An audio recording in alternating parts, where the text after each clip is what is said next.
चर्चित reality so Nepal आइडलले आफ्ना उत्कृष्ट 9 जना प्रतियोगीको छनौट गरेको छ।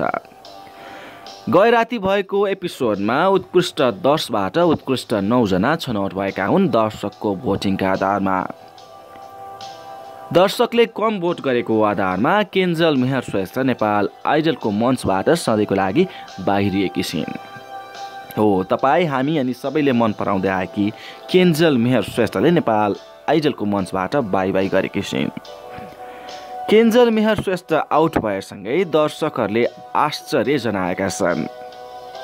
युट्युब, फेसबुक अनि इन्स्टाग्राम तथा ट्विटरमा विभिन्न पोस्ट अनि स्ट्याटस लेख्दै दर्शकहरूले नेपाल आइडलमा केन्जल मेहर श्रेष्ठ यति चाँडै आउट हुनु नपर्ने हो भन्दै कडा टिप्पणी पनि गरेका छन्। तर हामी नेपालीको एउटै बानी हुन्छ, हामी चर्चा गर्दा एउटा प्रतियोगीको चर्चा गर्छौँ अनि भोट गर्ने बेलामा हामी अर्कै प्रतिस्पर्धीको लागि भोट गर्छौँ। हामी राम्रालाई होइन हाम्रालाई जिताउन चाहन्छौँ। नेपाल आइडलको गए राति भएको एपिसोडमा बटम 3 मा पर्न सफल भएका थिए उल्सन श्रेष्ठ, प्रमिला राई अनि केन्जल मेहर श्रेष्ठ। यी 3 जना मध्ये सबैभन्दा पहिले सेफ बनिन् प्रमिला राई। त्यसपछि उल्सन श्रेष्ठ अनि केन्जल मेहर श्रेष्ठको बीचमा केन्जल मेहर श्रेष्ठ आउट भए।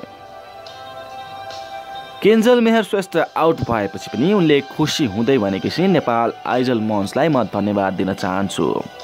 म भित्र रहेको मेरो गायन प्रतिभालाई उजागर गरेको छ नेपाल आइडलले।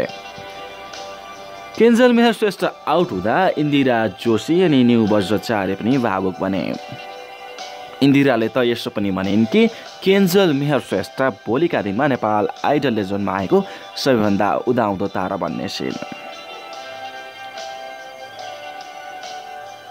नेपाल आइडलबाट निस्किएपछि केन्जल मेहर श्रेष्ठले आफ्नो फेसबुकमा लेख्छिन्, सबैलाई म धन्यवाद दिन चाहन्छु जसले मेरो नेपाल आइडलको यात्रामा सहयोग गर्नुभयो। अब रोएर वा बसेर केही पनि काम छैन। हामी यो मात्र गर्न सक्छौँ कि हामी सदैव पोजिटिभ रहेर बस्न सक्छौँ।